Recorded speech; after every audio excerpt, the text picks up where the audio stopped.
I know that we have pre-kindergarten, kindergarten, first, second, third grade teachers in here.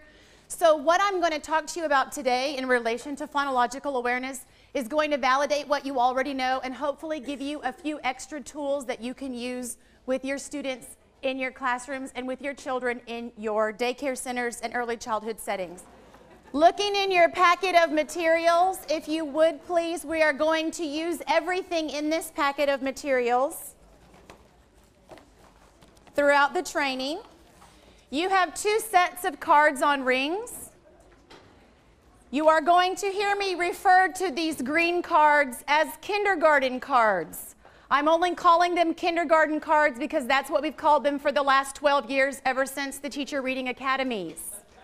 They are good for pre-kinder. They are good for 2-year-olds. They are good for 3rd graders. It's just called kindergarten cards. That's what you're going to hear me refer to these green cards as. You have a set of orange cards. You're going to hear me refer to these as 1st grade cards. Same caveat that applies to the kindergarten cards applies to the 1st grade cards. You might even have fun at a dinner party using your kindergarten or 1st grade cards, so they're good for all age and grade levels. In your set of materials, you also have participant notes. This is where you'll find your 3 slides to a page. You have a set of resources, and the resources are just the kindergarten and 1st grade cards, but they're black and white masters so that you can use them if you want to recreate, share with your friends, pass out at a dinner party. Halloween's tomorrow, so maybe trick or treat. I don't know. That might not give you enough time, but the last thing is your set of handouts that we are going to use briefly when it comes to the paper, and then you have your flip booklets. You have PA all day, and you have it in English, and then you also have it in Spanish. If you teach in English, keep out this PA all day booklet. If you teach in Spanish, keep out the Spanish version of the Fonología todo el día book, please, because we are going to be using the booklet as well as writing in the booklet. If you are opposed to writing in your flip booklet, please get a vis-a-vis marker and some sticky notes out of the box in the center of your table so that you can tab the sticky notes in the areas where I ask you to write on your flip books. Here are our objectives for today. We are going to define phonological awareness. We are going to talk about the importance of teaching phonological awareness.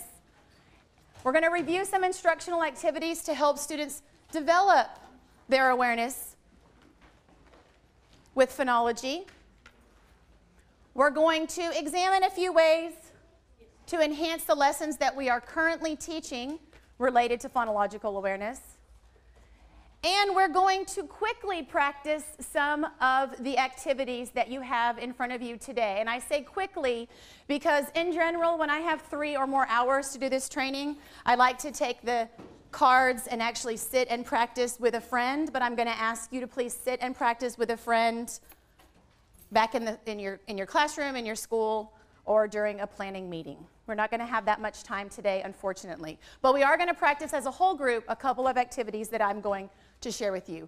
First, of course, from the research. I'm from the Von Gross Center for Reading and Language Arts. We do a lot of research at our center. We also do a lot of translational research, which is research into practice. So anytime we're going to put a professional development together, we always want to make sure that it's grounded in research and that it's scientifically based reading research before we pass it on into a professional development. So thinking about phonological awareness from the research, for early reading acquisition, it stands out as one of the most potent predictors.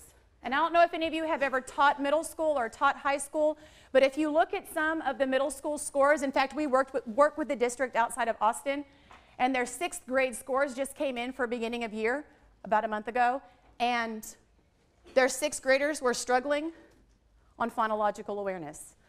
Now, when you get into 6th grade, you don't teach phonological awareness the same way we're going to talk about teaching phonological awareness when we're 2 and 3 and 4 and 5 and 6 and 7 years old, because we're automatically attaching that grapheme to that phoneme when we're in 6th grade.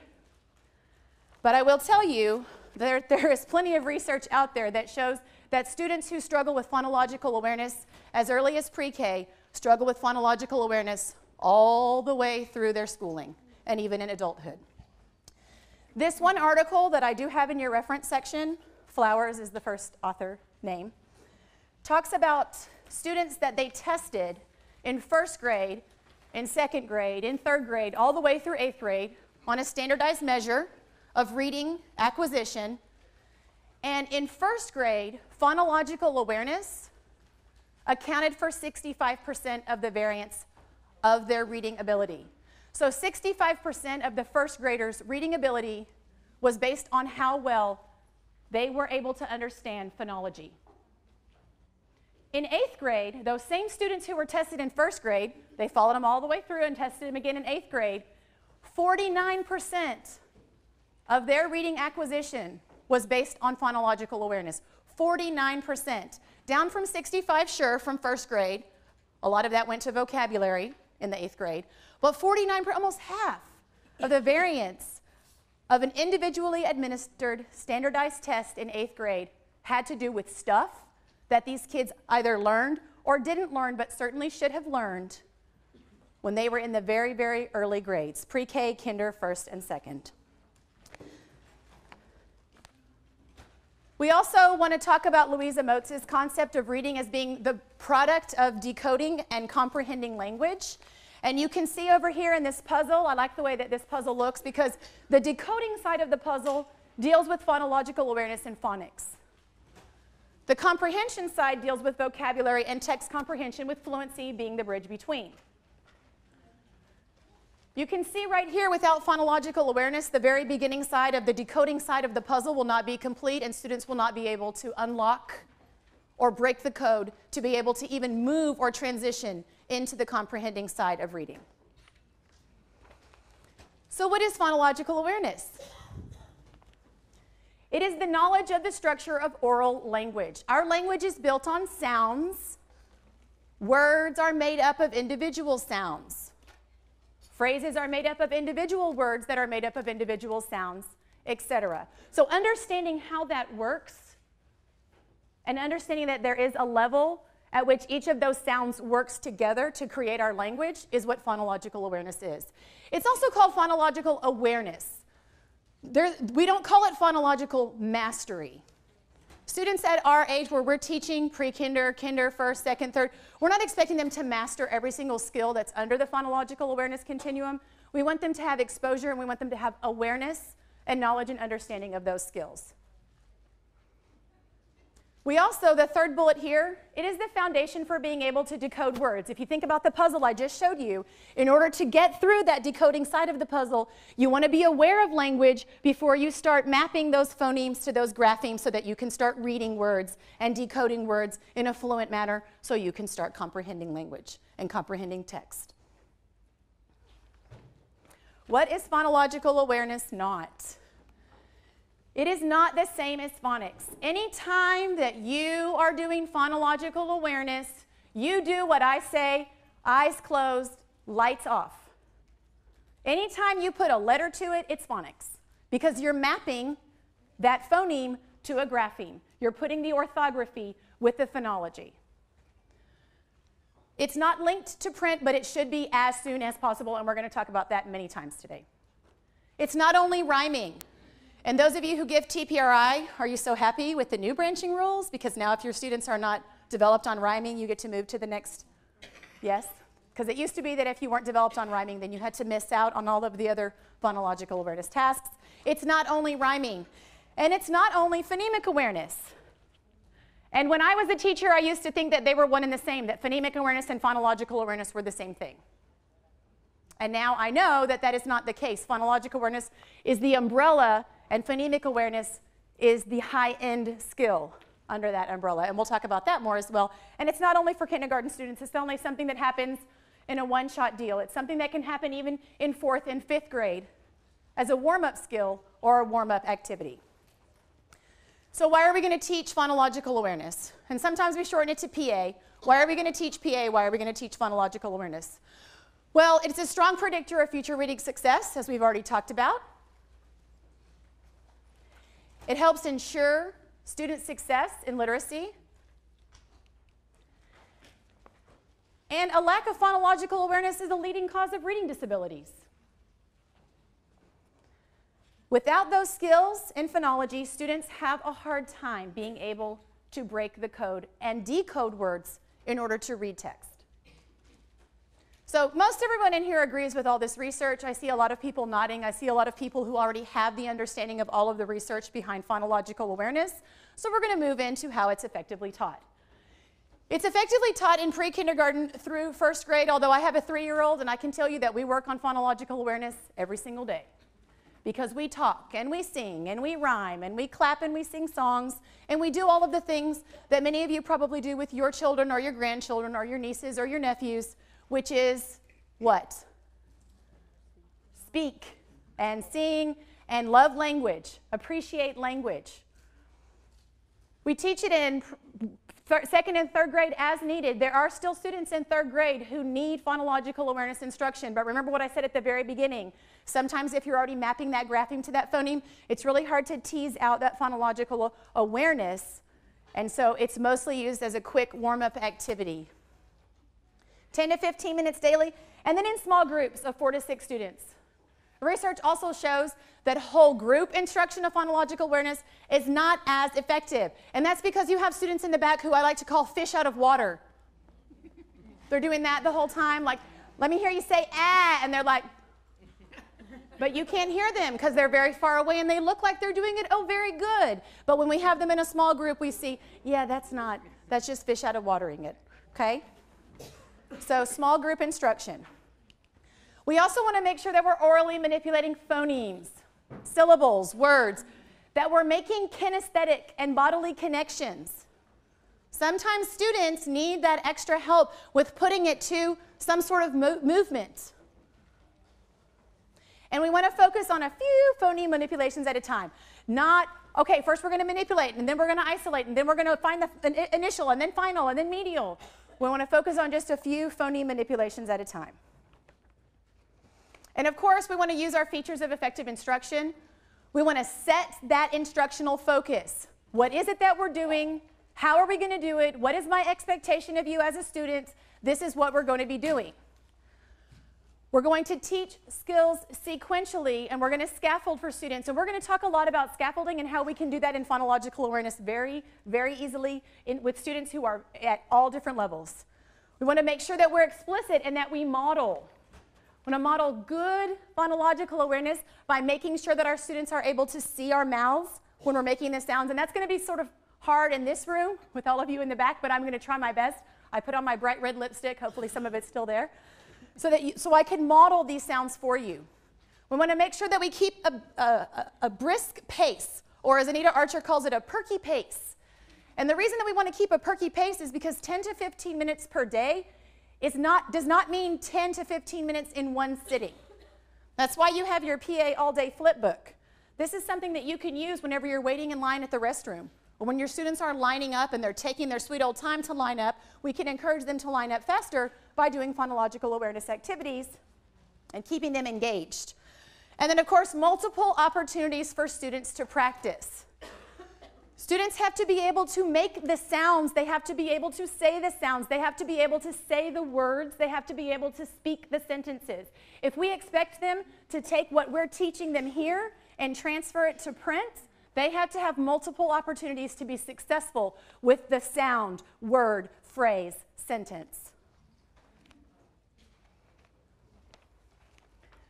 So here's where it says eyes closed, lights off. There's a pretty big storm brewing. Yesterday, today, maybe even tomorrow. I always like to say that when the storm comes and the lights go out, we can all still teach phonological awareness. Because we don't need to attach it to print. We don't need to map it to anything. We just need to be listening.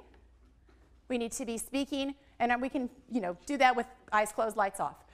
We need to practice perfect phoneme production. Perfect phoneme production.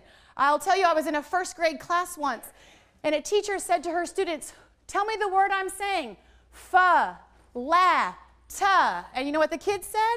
Falata. And she said, you're not listening. And I said, actually, they're listening beautifully. The problem is perfect phoneme production.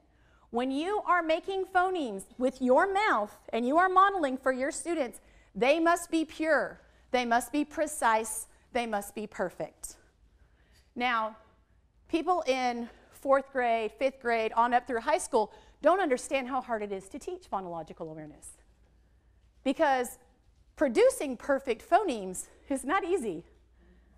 Understanding that words that are spelled differently at the end still rhyme isn't easy. So we have to have proper prior preparation to prevent poor performance, right? Proper prior preparation prevents poor performance. And the reason why I say that is this teacher that I was observing in 1st grade thought she was producing the phonemes correctly, and when her students were giving that word back to her, she was saying, "Oh, I'm so frustrated they're not listening." Really, she had a great class of listeners, which is what we all hope for, that they're listening. But we need to make sure that what we're giving them are the proper tools for them to be successful when we expect them to move from phonology to decoding. So what we're going to do right now is we're going to practice perfect phoneme production by going through the alphabet. And this is, once again, something fun to do at a dinner party or whenever you're at a PLC. But it's also something that it's a lot harder than it sounds.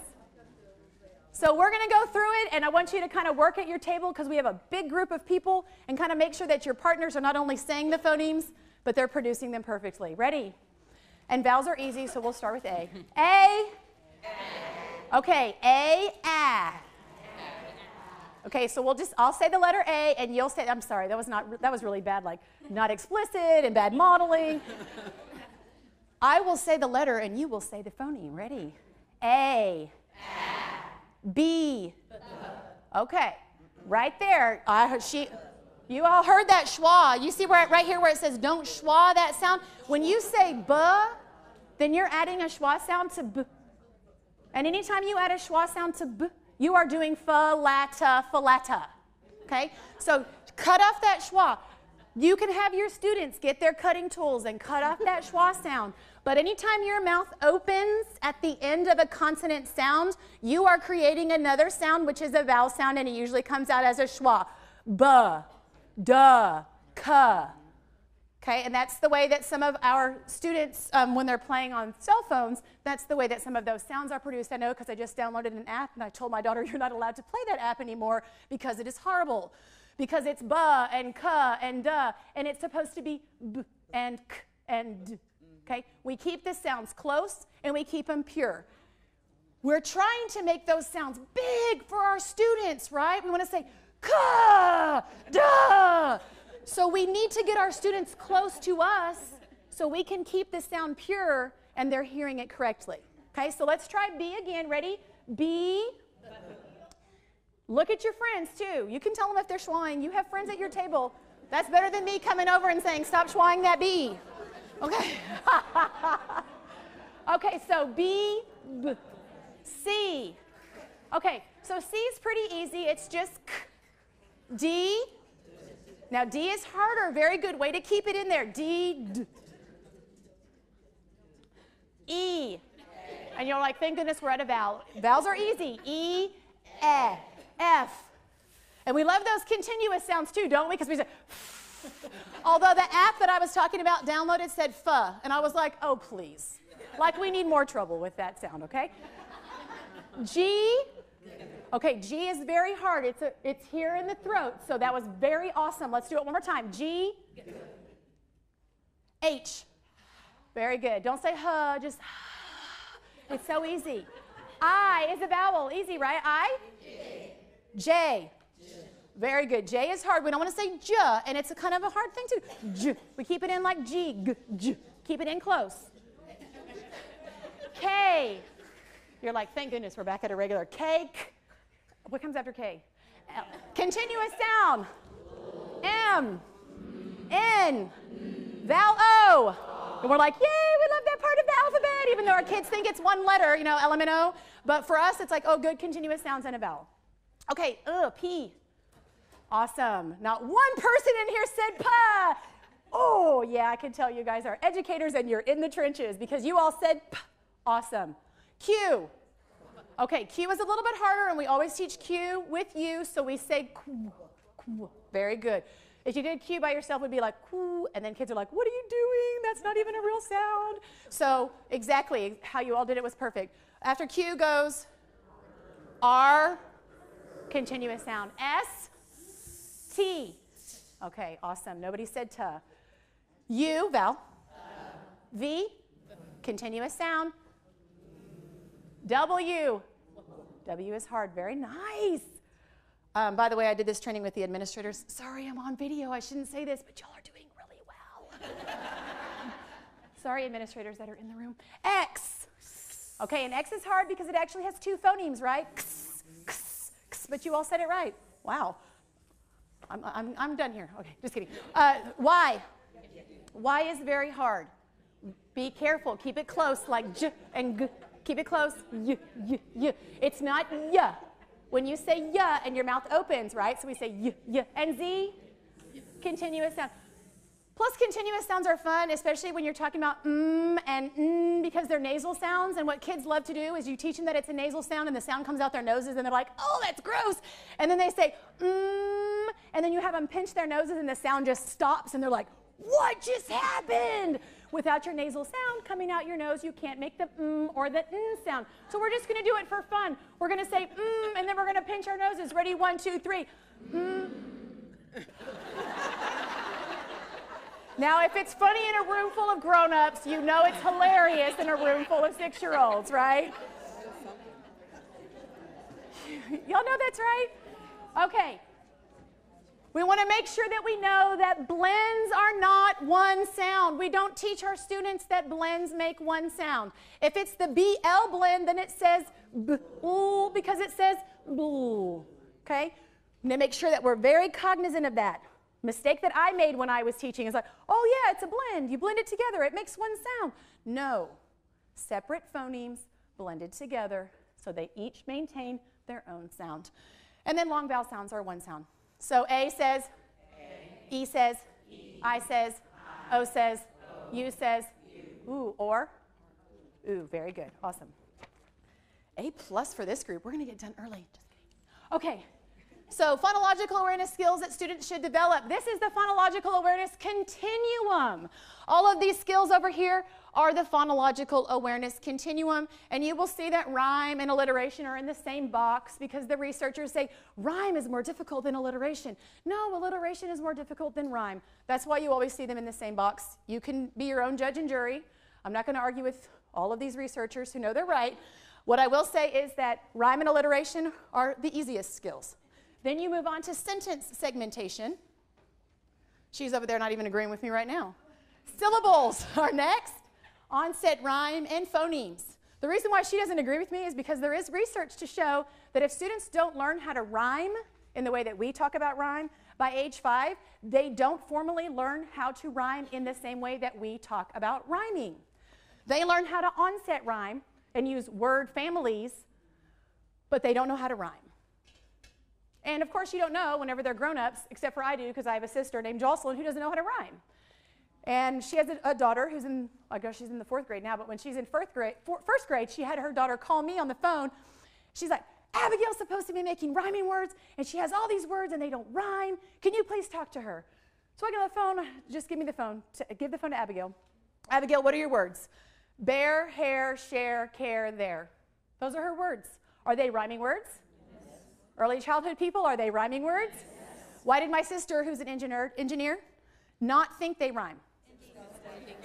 That's exactly right. And so I had read the research that said people who don't learn to rhyme by age 5 generally don't learn to rhyme in the same way that we talk about learning to rhyme. And then that conversation happened, and I was like, I guess that's true. She's stuck on word families. She knows cat, bat, sat, fat because that word family all has AT, but chair, bear, hair, there, where, pair, with all different spellings at the end. She was very confused. And she's like 35 years old, so. Okay. Phonological awareness continuum. Here is what they did at UT Health, is that they added a very important skill. There at the bottom, what is it? Listening, because we know that our students need to be able to listen before they can produce sounds. So in your PA all day, whichever one you're going to be working with. If you will please open to the very first section called listening. And I want you to take 1 minute to review this listening section. And you can either do it with a partner or you can do it individually at your tables. 1 minute starting now and go. You see how this is laid out and how it's going to work for us and what we're going to do with our students? One of the things that you might want to think about writing on your flip book or just making a note of with a sticky and putting it on your flip book is that it says, what was the first animal sound? And sometimes we're going to use words like first, but other times we're going to use the word initial or beginning. And so you need to get with your other friends at your age and grade levels at your schools and figure out what are we calling it. And maybe Arlington ISD has a word they call it, but maybe at your campus you have a word that you call it. Just make a note there. If you don't normally call it first, if you normally call it beginning, change that to beginning. If you don't normally call it end, but you call it final, change that to final. If you normally don't call it middle, but you call it medial, then change that on the listening, because you're going to want to make those changes throughout this flip book so that it becomes your flip book that you're using with your students.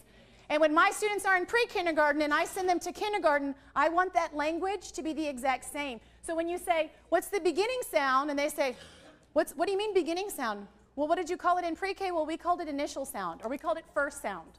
So we want to make sure we're consistent. Is it okay to use multiple terminology? It's okay to use multiple terminology if you say beginning, initial, as long as that's something that you're going to maintain consistency with your other teachers at age grade levels, or especially at your grade level. Good question. Okay, we're going to move on to rhyming. And in your flip book, right here by rhyming, you're going to want to put a little arrow, and you're going to want to put matching ending sounds of words. So in your flip book, next to rhyming, put an arrow and put the definition for rhyming. Matching ending sounds of words. There are two different instructional activities within rhyming. One of them is identifying. It's easier to identify a rhyme than it is to do the second instructional activity, which is to produce a rhyme. So identifying would just be, do these words rhyme, cat, sat, fat, versus give me a word that rhymes with cat, sat, versus give me 3 words that rhyme.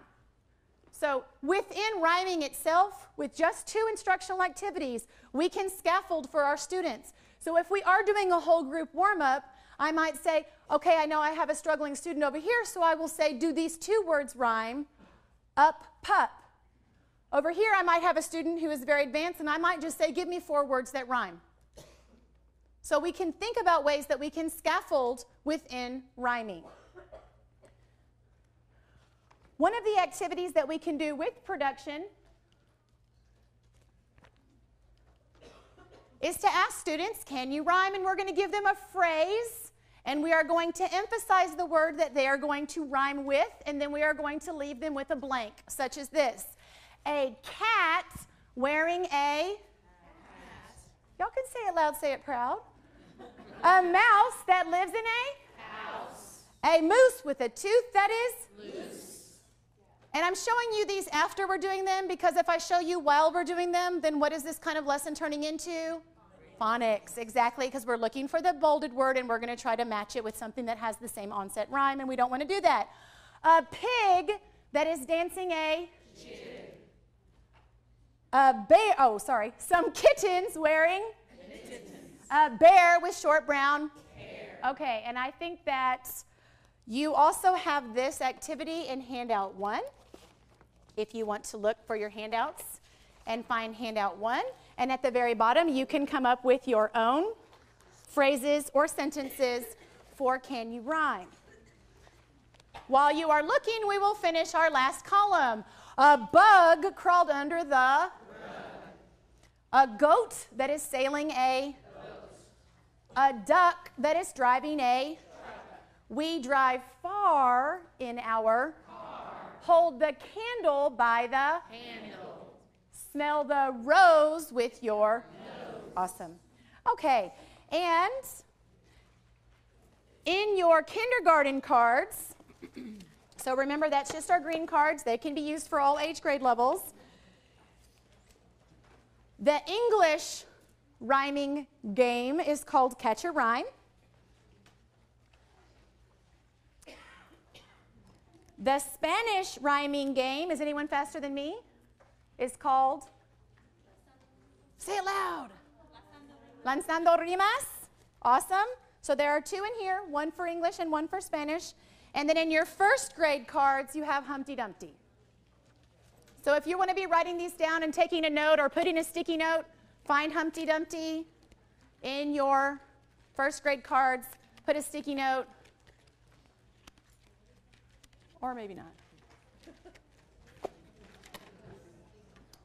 Or maybe they're in the kindergarten cards. Is Humpty Dumpty here anywhere? Oh, okay. Humpty Dumpty is in the first grade cards. I just can't find it anywhere. Oh, there it is.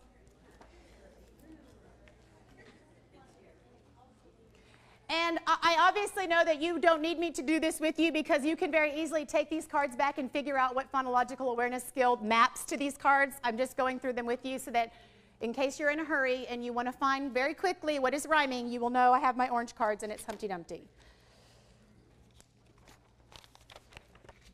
Okay, everyone feel pretty good about rhyming? Alliteration is next. If you would get your PA All Day Flipbook out, and what am I going to have you do next to alliteration? Please draw a little arrow and let's put the definition of alliteration. Matching initial or beginning or first sounds of words. Matching initial sounds of words or first sounds of words or beginning sounds of words. Okay, so if alliteration is matching the beginning sounds of words, which of these is alliterative? Put a 1 finger up if it's the first statement or phrase that I say, and put a 2 fingers up if it's the second phrase or statement that I say. Are you ready? 8 apes ate acorns. Apples are all around. First or second? 8 apes ate acorns. Apples are all around. And now you can look around at your friends and see why high school teachers know that what you do is very hard. Because some of you are like doing what my middle school kids like to do, like,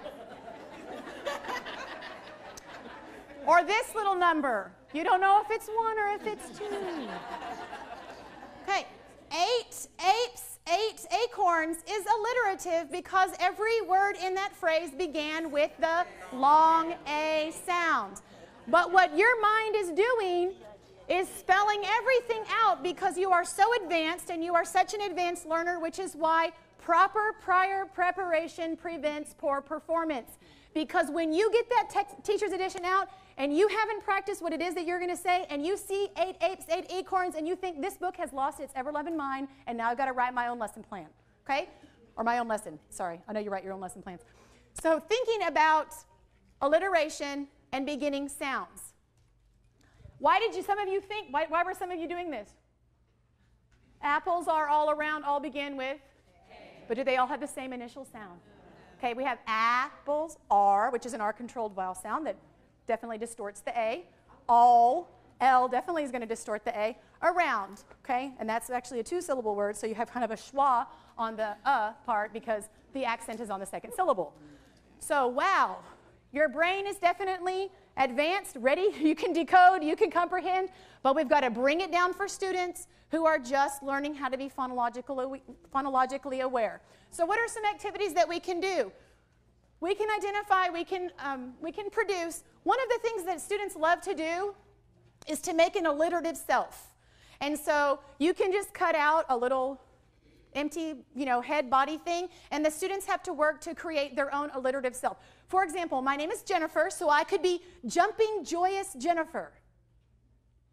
And you could make your own alliterative self, so why don't we do that right now? Put down your first name and then think of at least 1 describing word, if not 2 describing words, depending on how tired your brains are, because it is already almost 5 o'clock and you've been working all day.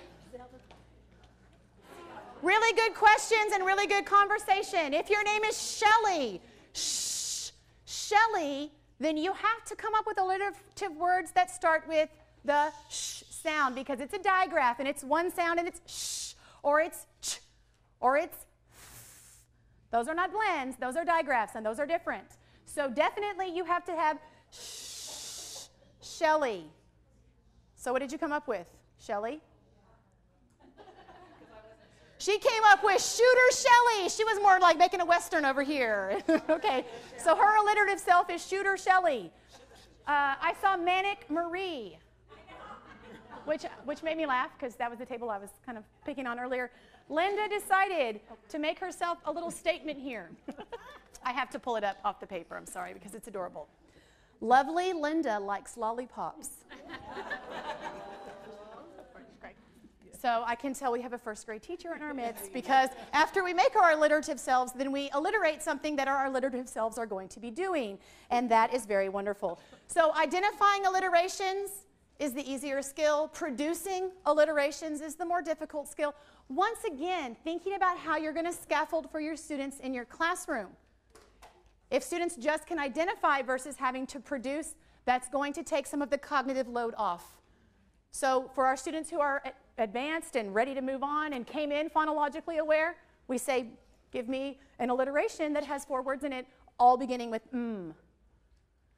But if they came in not phonologically aware and we're still helping them develop those skills, we're going to help them through a production task by scaffolding a lot, or we are going to ask them to identify, do these 2 words begin with the same initial sound? Manic Marie.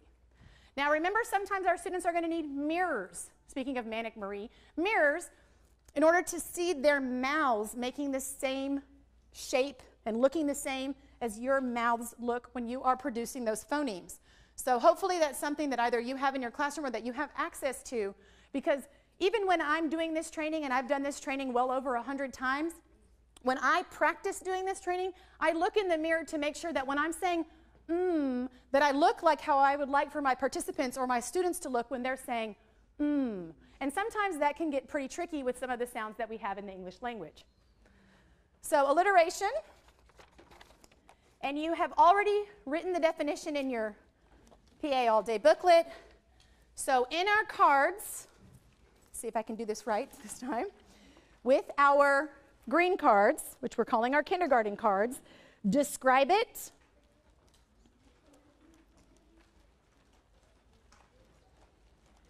and in Spanish, descríbelo. In our English, we have let's pretend in first grade. Let's pretend is orange. I guess I could just call it by the color.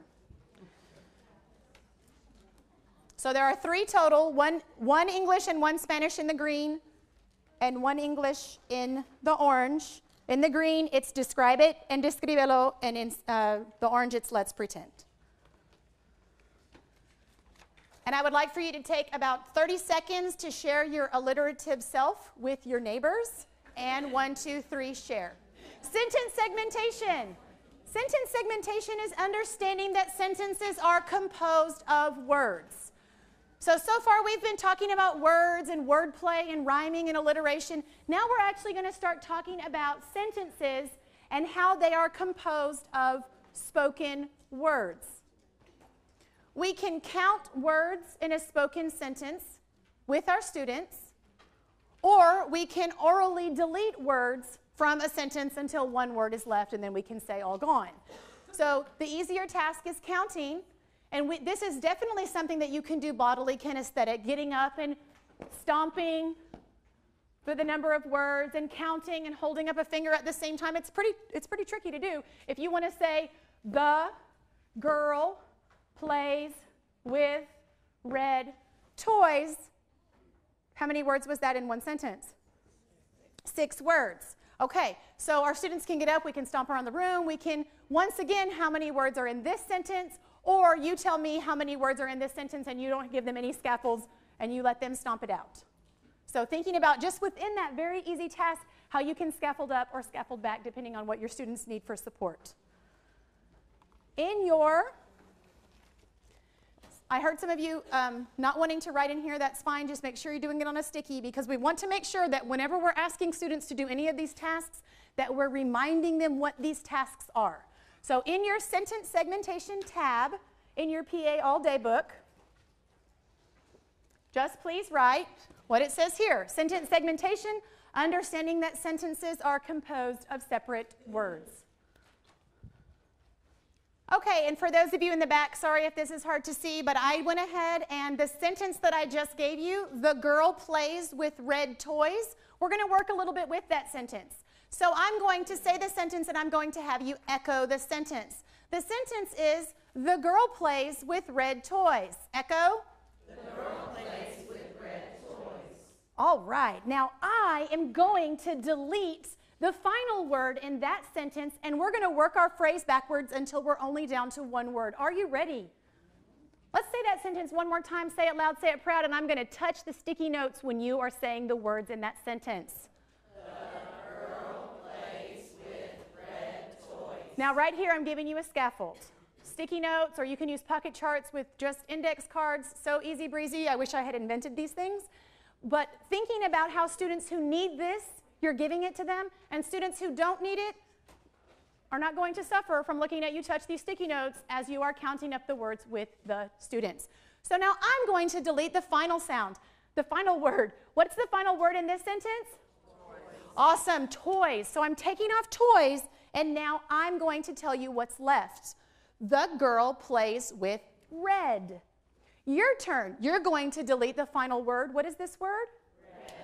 Excellent. I've taken off red, and now what is left of our sentence that we are taking apart or that we are dismantling? The girl plays with. Excellent. And you stopped on with, so I'm going to take off with, and I'm going to say the girl plays. What word do we have here? Plays. So I'm going to remove plays because now you're going to tell me what we have left. The girl. And what's that last word? Girl. I'm going to take off girl, and oh, I get to say the last word, the. And you get to be without the last word, and so all gone. You're finished, okay? And so students can see, physically see how you are taking off words. You can build sentences in the same way. The, what's the word? The, that's our first word. This can get into a whole other realm with writing, right? Remember, this is our first word, so we're going to have a capital letter. And when we move on into our next phase of our lesson, this word is going to be the. What's this word going to be? The. And so you actually will then, once you move into phonics and transition into writing, you're going to write the word the on this sticky note. So thinking about ways that what you're doing in sentence segmentation can help you scaffold into writing, can help you scaffold into phonics, can help you scaffold into sight words. All of these things can be beneficial when you're doing sentence segmentation as a phonological awareness activity first. Then students will say, oh no, miss, that was the third word. Remember the sentence was. So they're really paying attention, and by giving them this scaffold and this concrete representation of the words, they're going to be able to remember. Some of them who are very visual learners are going to be able to remember that much easier than even stomping it out themselves if they're not bodily kinesthetic. So thinking about ways that you can use pretty easy materials and supplies. Okay, and here's what we just did. It's in your notes. There's a good reason why I don't show it to you when we are doing it, is because I have gotten feedback before that then I end up just reading the sentences instead of thinking about the phonological awareness implications of deleting the words. Okay, everyone pretty good with? Okay, what we're going to ask you to do right now, before we move on to syllables, I am going to have you write in your PA All Day book, but I just want you to briefly look through the sentence segmentation portion, and I'm going to give you just about 30 seconds to do that. Okay, let's come back together. And I heard a little bit of conversation in the front about students mashing together words and thinking that makes me eat cake could possibly be just one word or two words. And so thinking about ways that you can make that more concrete, because sometimes even getting up and stepping out words, you're going to need to put up those fingers so that they can see that words are being added, or that there's forward progress, and so that those are separate words, making a box for each word, an index card for each word. Because when you move on to polysyllabic words, that's going to be where students start thinking the word family. Well, maybe if I'm saying it slowly, that's two separate words, or three separate words, since it's three separate syllables. The word family is one unit, and so that could be one sticky note, one step, one index card. But polysyllabic words will start to throw students off, especially if they've been using monosyllabic words for a long period of time. In your cards, sentence segmentation, in the green cards, for English, you have one at a time. And in Spanish, in the green cards, you have una por una. And in the orange cards, for sentence segmentation, walk this way.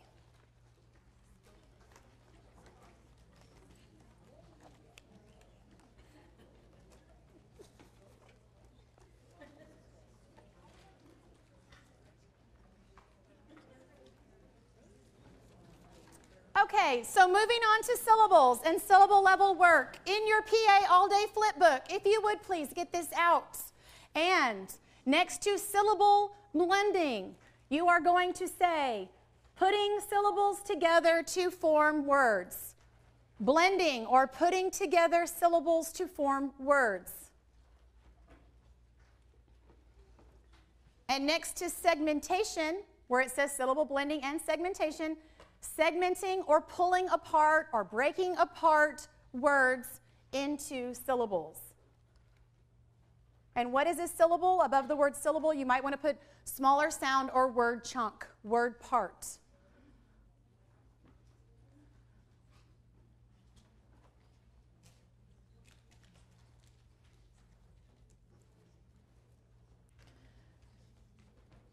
And just like we have here, blending is first because blending is the easier skill for syllabication, and then segmenting is more difficult.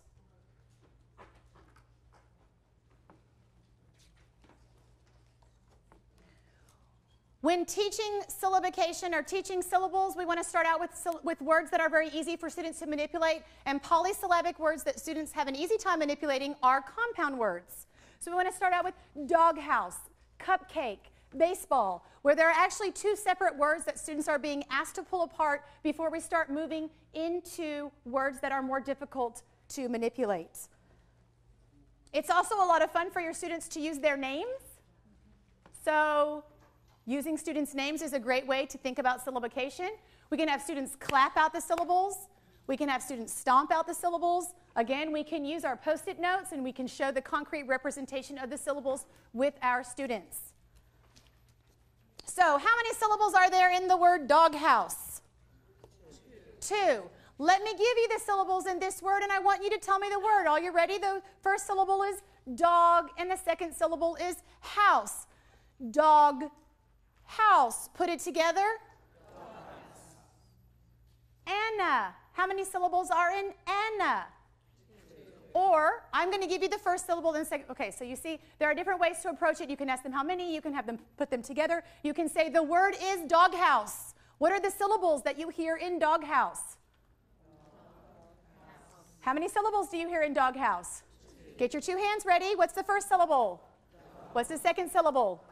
You can do cutting tools.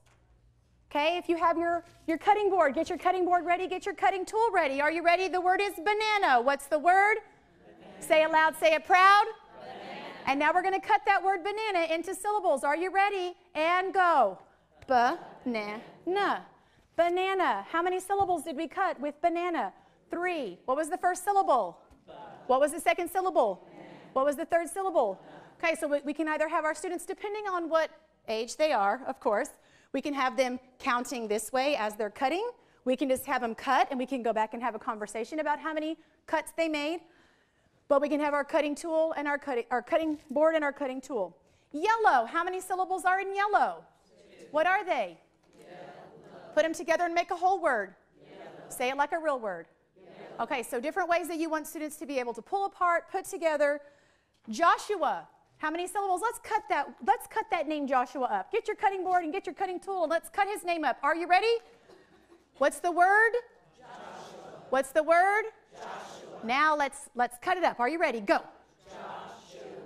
How many syllables? 3. Did some of you count as you were cutting your syllables? And some of you just cut? And some of you were thinking about counting as you were going down. So however you're going to set it up with your students, make sure we set it up with our students. And if you have questions, can you jot them down? Do you have an idea? Okay. I will come to you at the end, I promise. Okay.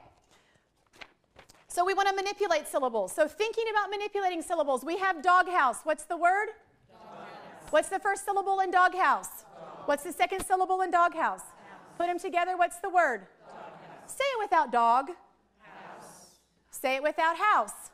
Dog. What's the word? Doghouse. Now we're going to switch those syllables, and what do we have? Household. Okay, and it's a lot of fun for students to be able to switch syllables, delete syllables, add syllables, and thinking about manipulating those syllables. So when we are going through this activity, we can clap, we can tap, we can march, we can use sticky notes. What word can you make with the syllables? Cup and cake. Have students blend it together to make? Tell me the two syllables that make the word under. The word is rainbow. If I take away rain, what do I have left? Bow. If I take away bow, what do I have left? Rain. What about if I switch them? Bow, rain. Okay. I want you to go ahead, please, and take 1 minute at your table to work with your table mates this time through the syllable blending and segmentation, and make notes throughout as needed. The question that we had over here was talking about the words that you choose, and I do think that sometimes, especially in certain places in Texas, it's very important that we choose words that students don't struggle with, like maybe they're making a 2-syllable word into a 3-syllable word by dragging out some of those digraphs. So I think the word that came up was cowboy. And so thinking about when we are producing the phonemes with our students and when we are working on polysyllabic words, or even when we're working on monosyllabic words, when we are breaking those word sounds apart, we want to make sure that we are saying the word as a whole unit. Cowboy. Even when I say it, you're hearing that oi. It is. It blends together smoothly. That's the definition of that, of the oi, o-I, o-y. So when we are talking about it, the best thing I can think of for syllabication and when you're using polysyllabic words is to come on over and say, the word is cow, what's the word? Cow. The word is boy, what's the word? Boy. When we put these two words together, they make one word. What's that word? And we might even move them closer so they're one on top of the other. And then when we pull them apart, and then when we manipulate them. But thinking about using sticky notes as one chunk of a word, and if they're still struggling with that, it's one of those things that you're going to have to really say, the word is boy, what's the word boy? Because when you say O-I, O-Y, A-W, A-U, some of those sounds, even though they're supposed to blend together smoothly, they do have their distinct sounds. They maintain their distinct sounds. So that would be a higher level word. Honestly, if you're thinking about the word parts, start with very easy words. Cupcake, that's a very easy polysyllabic word for students to be able to manipulate.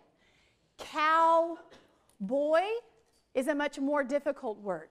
So when you're planning in your PLCs, or you're planning with your friends, or you're planning your dinner party and you're thinking about words to choose, choose those words that have continuous sounds.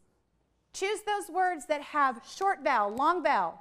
Save the digraphs and the diphthongs for later on down, because the diphthong oi, it does have two sounds that blend together smoothly, but for a lot of us in Texas, no matter how many times we've tried to pound it out of us, there's no blending together smoothly. It's oi, oi.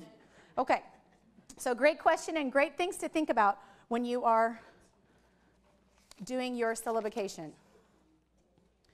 In your She's like, she didn't answer my question. I know what you're thinking over there. It's okay. I feel the same way. In your cards, in your green cards, the syllable blending, segmenting, and manipulating games in English are what's in a name, and sílaba por sílaba. And then in English, or in the orange cards in English, sound marching and change up. And in Spanish, sílabas and paso a paso.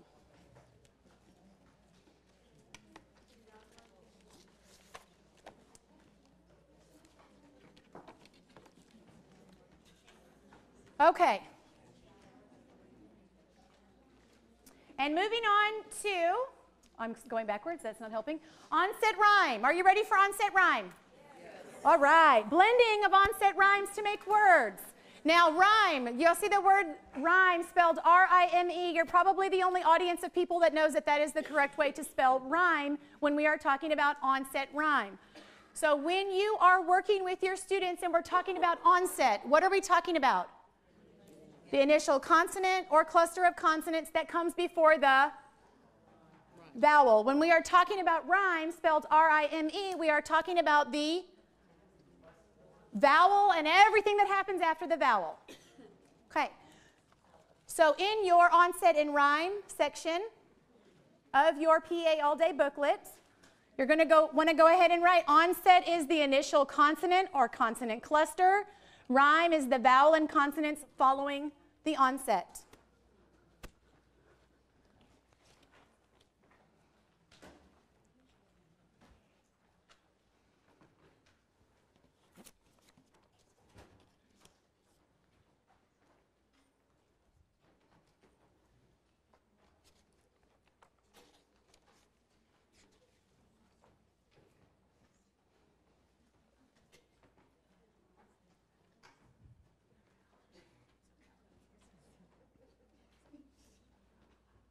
Use onsets that have one consonant, moving from easier to more difficult.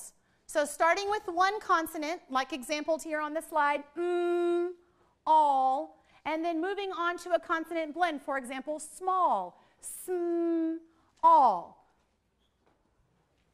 Or as you see here, pl, ain.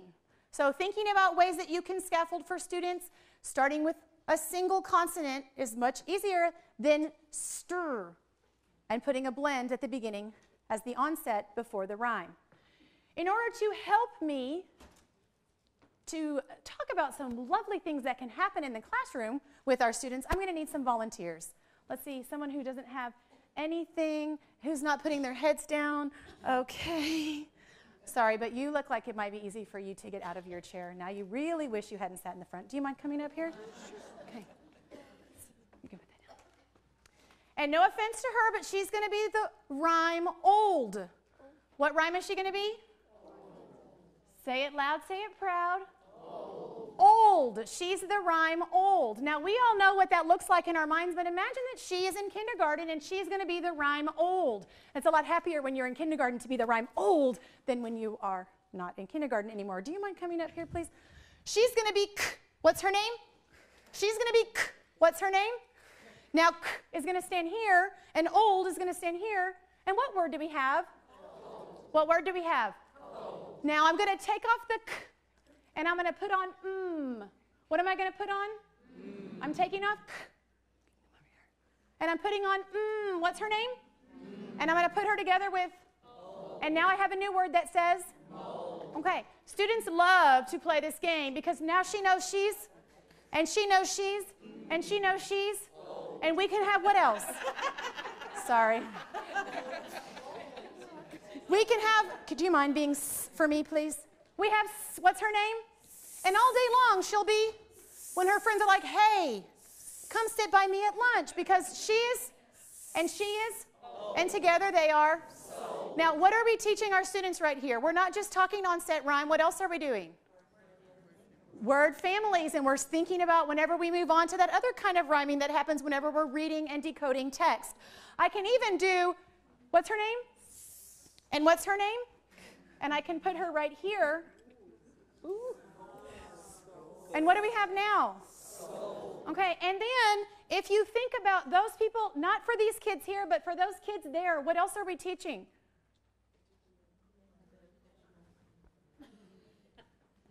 Text directionality, right? So when we start reading, so it's like 5 o'clock, lady, just tell us. Okay, direction of text, okay? And then I might say to my very advanced student, hey, who do you want to be to make a real word? And she might say, I want to be, of course she does, right? Okay. And so we'll have s and k step aside. And she's decided, the brainchild that she has decided she wants to be, who does she want to be? And now what's our word? Oh, and I might even decide to have s. Now, we're not doing onset rhyme necessarily, except for I have to change everything, and we have to talk about this, and this is for really advanced classes, and definitely once you've done this a million times. But what do I have now? Okay, and then I could even have someone be ing, and we can start into a writing lesson, and this is so much fun for kids, right? So thinking about ways we can get them active and get involved, and not just sitting there counting out and reading the words and cutting, but we're actually now part of what the action is up here. And so folds, sorry old, Thank you, volunteers.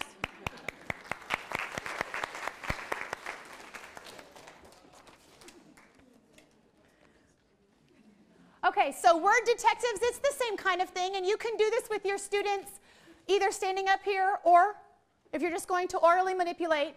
But you tell students that sometimes a word has a hidden word inside. You have to become word detectives to find the hidden word. So we're going to take away the beginning sound or beginning sounds to find the word. For example, the word is rice. What's the word? Rice. If I take off the what do I have left? Rice. And you know that this is a task that they're asked to do. Say rice without the and all of that. So when we're teaching it this way and students have the language that we're going to be assessing them with, they will be more successful within that assessment. Also, this is what we want them to do, and you'll see when I'm asking you to do a task, what do I have you do first? I have you say the whole word. What's the word? Rice. Now say it without the We don't want to be the only people who are always doing all the talking like I'm doing right now. We don't want to say the word is rice, say it without the And then the students have to sit there and try to say it without the but I didn't say the before, and so now you want me to say it without the So just let them say the word, and then have them delete the onset. And actually, this word detective game is pretty difficult. So here are some beginning level. So you see chin without the ch is in. You can go through this list. But you see, in certain cases, it starts to get much more difficult. Remember how I'm saying sometimes we might not think that there's a word inside of there that's a real word because it has to change spelling. But students in pre-K are not thinking about that. So they can do moan without the is own, and that's a real word. We also don't want to discourage children from doing things with nonsense words. If they're using nonsense words, all we say is, exactly, that's a nonsense word. Your word is, and you say the nonsense word.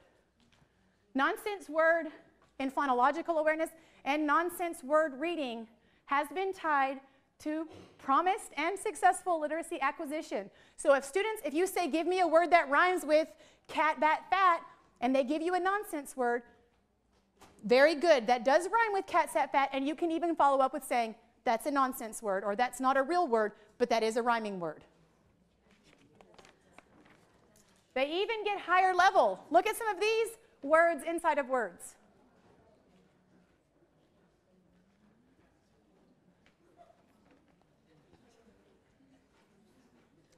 And this gets at exactly what Cowboy was talking about back there, right?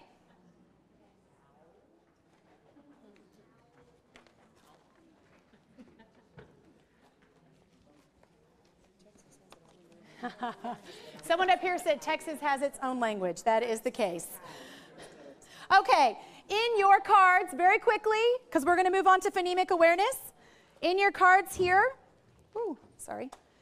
in the green cards, sound blocks is your onset rhyme in English. And cubitos de sonidos is your onset rhyme in Spanish. And then in your orange cards, you have two that are in English, Simon Says and Round Robin. Not the same as Round Robin reading.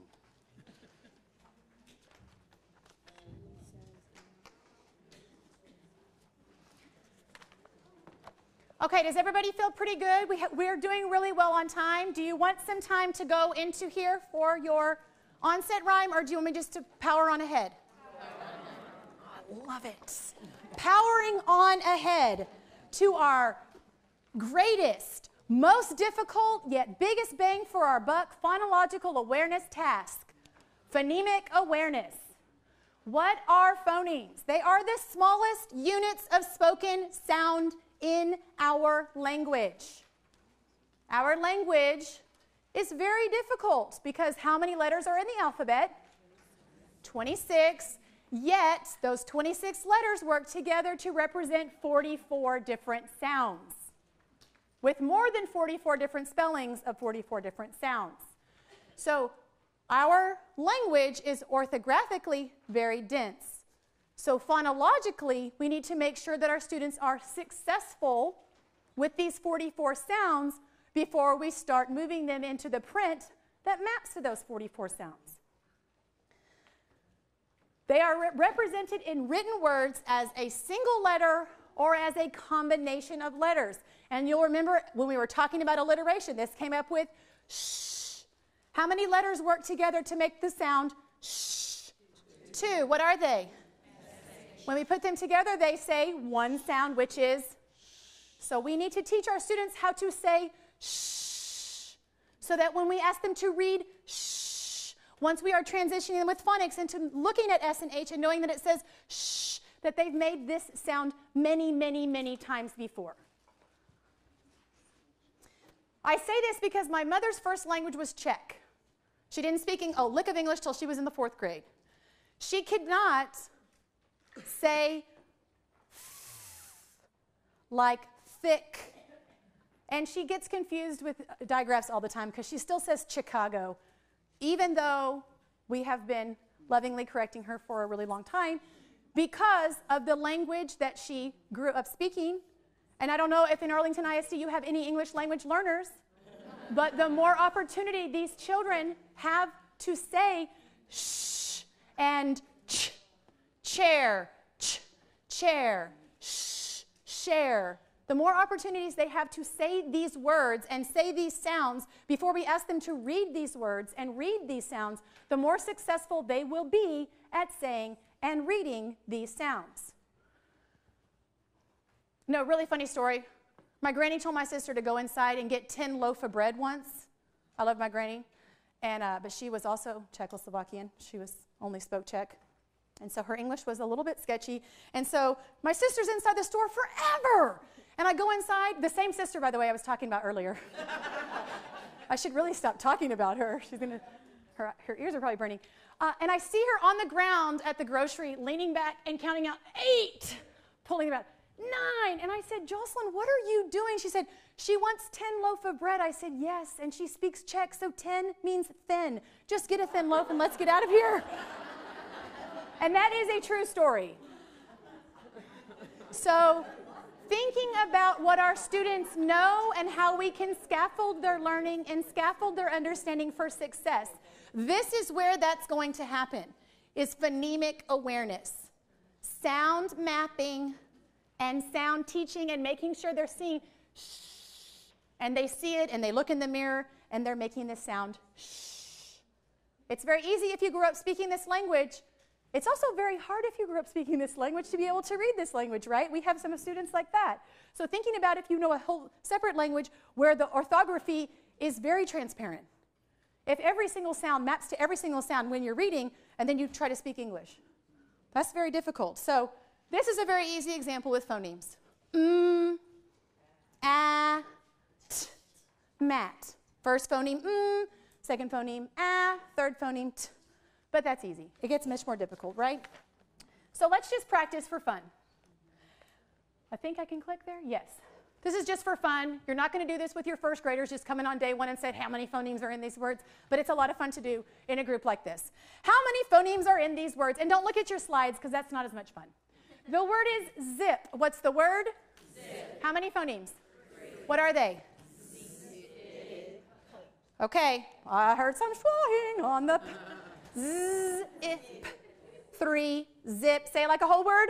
Zip. Excellent. And when we say how many phonemes, what are they? We want to hear the sounds. We don't want to hear the letters. And I know in first grade and especially in second grade, students are always trying to give you the letter representation. You say, no, I'm asking for the sound. You are right, it is Z, but what is the sound? Z. Make them say the sounds. Don't let them get away with just giving you the letter, even though I know I taught first, second, and third grade, and it gets very old to say, no, I'm asking you for the sound. But I promise you that you are going to get a much bigger bang for your buck that way instead of letting them get away with saying Z. Plan. What's the word? Plan. Like you have a plan. How many phonemes are in plan? 4. What are they? Now say it like a whole word. Plan. Very good. And once again, you're not going to come in to your first graders and give them this kind of thing, but this is a lot of fun, and I also like the way that I'm hearing y'all say your phonemes because it's beautiful. The word is chip. What's the word? Chip. How many phonemes? 3. What are they? Chip. Now, I see some of you doing the teacher thing where you're like, cha. because you want me to hear you so well. And I promise you, this is what I tell all of the teachers I work with. You are trying so hard for your students to hear that sound that you are adding an extra sound on the end, and you have to be aware of that. And on the way home, just be careful and keep your eyes on the road and not in the mirror going, ch, it. But at some point, maybe tomorrow night or over the weekend, please do get in front of a mirror and watch yourself make these sounds. It sounds ridiculous, like, oh, you don't even know, you've never been in my classroom. I know, because I was in the classroom. And then I started doing these trainings, and I was like, oh my gosh, I got to find every kid that I ever taught, because you want so hard to say, duh, duh, the sound is duh, but the sound is not duh. And just thinking about a way that you can forcefully push it out there, but not schwa it. Duh. Big eyes work for me. And the giant presentation poof always is a nice, like, eyes here, no, right here. Okay, I mean here. Okay. All right, the word is church. What's the word? Church. How many sounds? 3. What are they? Okay, say it like a whole word. Church. Our controlled vowel sound. Remember, that's one sound. And that goes again with what Cowboy was saying. So we have ch, ch. Say it like a whole word, church. 3 is correct. The word is night. What's the word? Night. How many phonemes? 3. What are they? N. Okay, wait. What are they? N. I hear someone saying n. N. Say it like a whole word. Night. And you're also going to notice that I'm counting. Text directionality is very important. When you are teaching your small group of students, make sure you're not counting the sounds like this. You need to be counting, and that takes a lot of practice. Proper prior preparation prevents poor performance. We got to go this way because this is the way we want our kids reading. You might like to go this way, but you already know how to read, so just flip it around. Okay? Seriously. Little tiny tricks like that. When you're in the classroom and if you were to go observe a friend, you would see these things. And I encourage you to go observe a friend, because then you're like, okay, well, we need to talk about our practice because our students are seeing us do this, but we're going to ask them to read like this, and oh my gosh, and it's already so difficult. And for some students, it's really, really difficult. And y'all knew, okay, I almost lasted an hour and a half without telling you a story about Caroline. But I feel like you have students like my daughter in your class, where one Saturday morning we were making pancakes, and I'm that annoying mom. Not that any of you are like this either, but oh, that's the mix, and we're going to put in some eggs, and we're going to put in some oil, and we're going to put in some water, and now we're stirring it up, and now it's called batter. Can you say batter? Oh, batter. And now we're going to put the batter into the pan, and we're going to cook the pancake. So this is the true story. This is what's happening. I pour the batter into the pan, and then I said, oh, Caroline, wait right here. Don't touch the stove. I'm going to go get the butter, because once we flip it over, we're going to put the butter on it, and it's going to get nice and moist, and it's going to get real buttery. I get the butter. Anybody else that annoying? Come on, please be honest. Let's go. Thank you. Okay. So I get it out. I put it here. This is when she was right at 3 years old. She's looking at the pancake that I haven't flipped over yet, so it still looks like batter. And then she looks over here at the butter. She says, Mommy, batter, butter, batter, butter. Isn't that so hilarious? And I said, oh my God, you just manipulated your first phoneme. I love you so much. So you have kids like that coming in your classrooms, and then you have students who have never heard the word batter before, and if you ask them to manipulate a phoneme, even going mat, mutt, or cat, cut, or even mat, cat, we're really asking them to do something that they have never even thought about before. So this is very high-level stuff. What you're doing, being able to count the phonemes and then being able to say the phonemes, very high-level stuff. I know you know that, but I'm just telling you that thinking about the students that you have, people say don't do this, but this is what you have in your classroom. Kids who are phonologically aware to the point of they're already reading when they come in kindergarten, and kids who have never said, you know, enough words to understand the phonology of words before when they come into kindergarten. Okay, so we just did night. The word is green. What's the word? Green. How many sounds are in green? How many phonemes? 4. What are they? Say it like a whole word. Green. And you see, I'm even saying say it like a whole word, and I swipe across this way or use my finger. And I like the way you said g instead of g. That one's a really difficult one, especially when you're in the moment of teaching and learning. The word is stamp. What's the word? Stamp. How many sounds? 5. What are they? And say it like a whole word. Stamp. I think somebody said "puh" on purpose just to see if I was listening, and I'm totally listening. Stamp. Okay, the word is closet. What's the word? Closet. How many phonemes are in the word closet? 6. And what are they?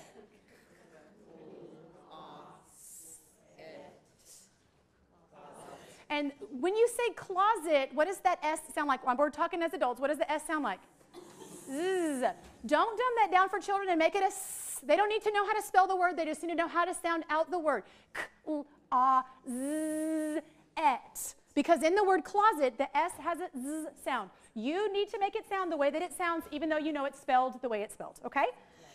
And the last word is explain. What's the word? Explain. How many phonemes in explain? 6. Somebody said 7, and you are correct. What did we talk about at the very beginning with X? How many phonemes does X have? 2, all by itself. So we have X-P-L-A-N. Explain. Say it like a whole word. Explain. A+. Awesome. All right, give your neighbor a high five. Way to go. Phonemic awareness in your PA all-day flip book, which, by the way, if I do come into your building, I hope that you are carrying this with you everywhere you go, because it really does help pass the time. I need to go to the restroom. I need to go. Let's all go to the restroom, and we'll do PA in the hallway. A phoneme is the smallest unit of sound in spoken words. We can blend them. We can segment them. And we can manipulate them. If our students are able to blend and segment and manipulate phonemes, they will have a much easier time when they transition into the decoding into phonics. And you know who these students are. And then you also know the students who need a little bit more work on phonological awareness, especially at the phoneme level. So thinking about that, blending is the easiest thing that happens.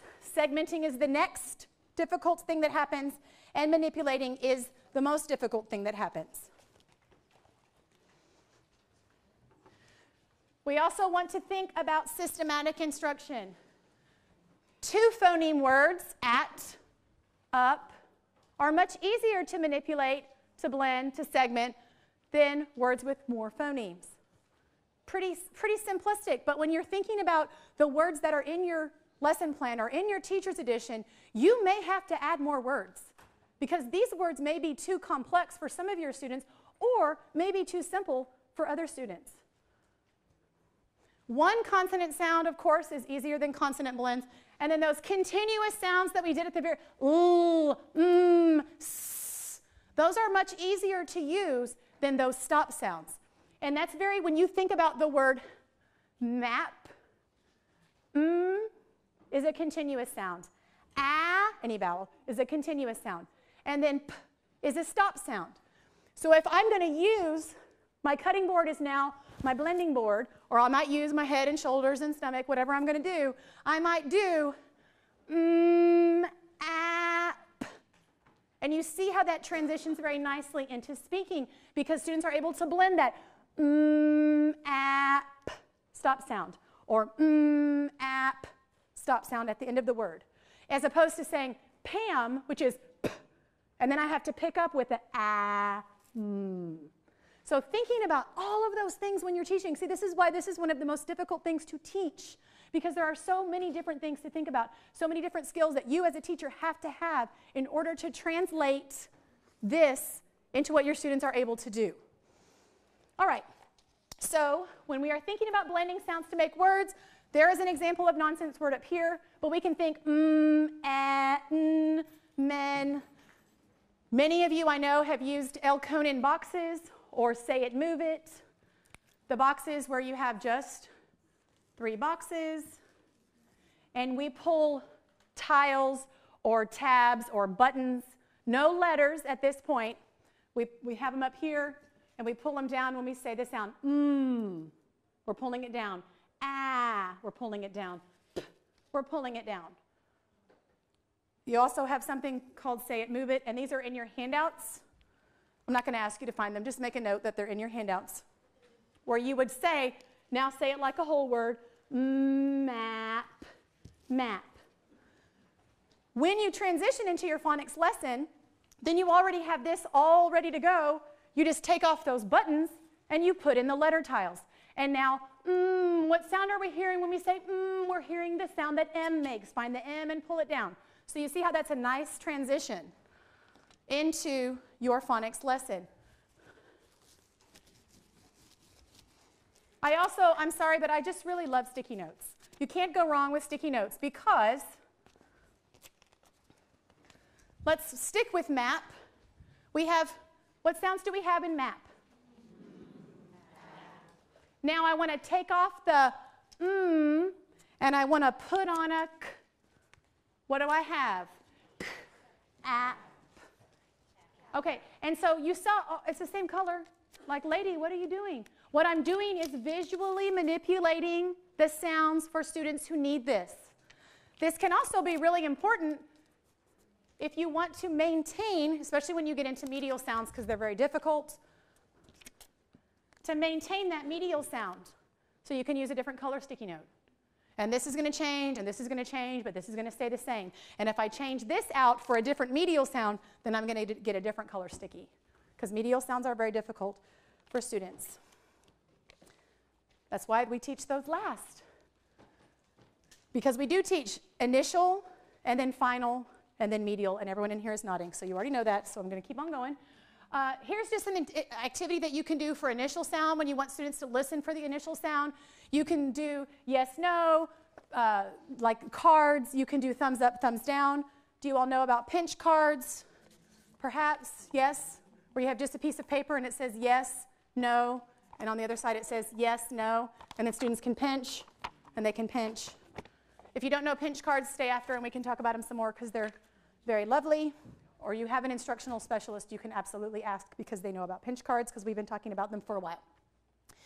Here's an activity for final sound. I'm going to let you read through it.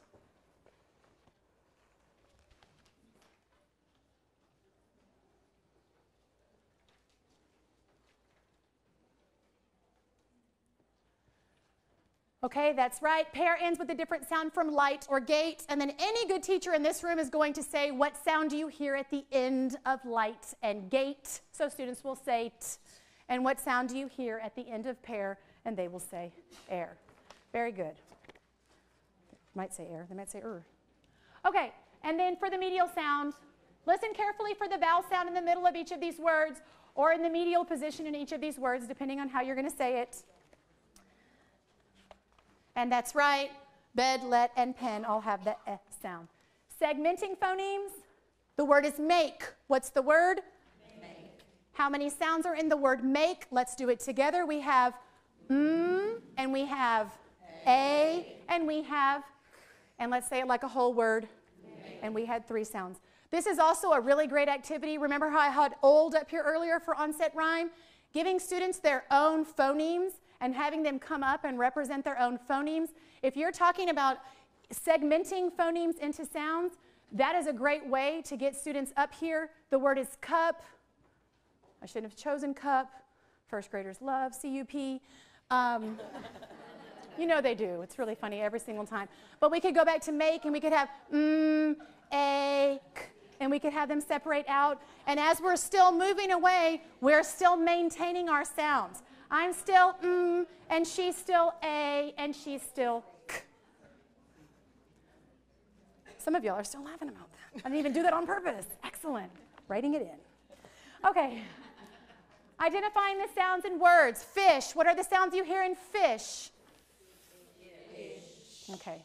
The lady in the back is giving me the eyeball, so I'm going to move on to manipulating phonemes. Not you, Jana. No, don't. Okay. Manipulating phonemes, this is where you really want some kids up here, and I'm going to get some lovely kid helpers up here. Who's not helping me? How about you look so, yes, you have a beautiful face. And I'm sorry, but you've been smiling the whole time, so you've got to come. And then I got to get Cowboy up here.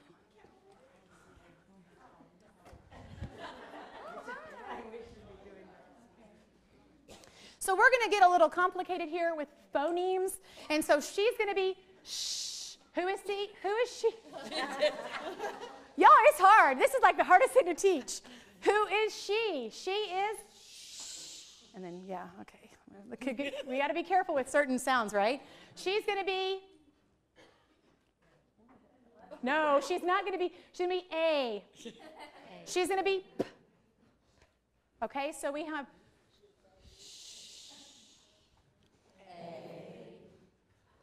sorry, come over here. And what do we have? Hey now, that's complicated. What do we have here? Okay, now what do you think we could make her be if we changed out the A? She could be I. Sorry. And now we have sh. And what word do we have? Y'all tried to make me go there anyway. And then can you come here real fast? She's going to be ch. What's her name? Ch. And we're going to take off sh. And we're going to bring in ch. And we have and then when you're teaching, you can either have the students tell you or you can have the students tell you. So you are and what are you together? Ship. Say it like a whole word. Ship. So depending on how you want to work it, they can all say it, they can say it, we can all say it, you know, whatever, back and forth. So manipulating, and then we can take off. So you see how we're manipulating sounds, physically manipulating sounds, and then those students will be ch and sh and I and p and A all day long. Thank you. Thank you to our volunteers. It's not near as funny as old, but it works. Okay. I feel like everyone has written in their PA all-day books about phoneme blending. Yes? Can you just check your neighbor really quickly because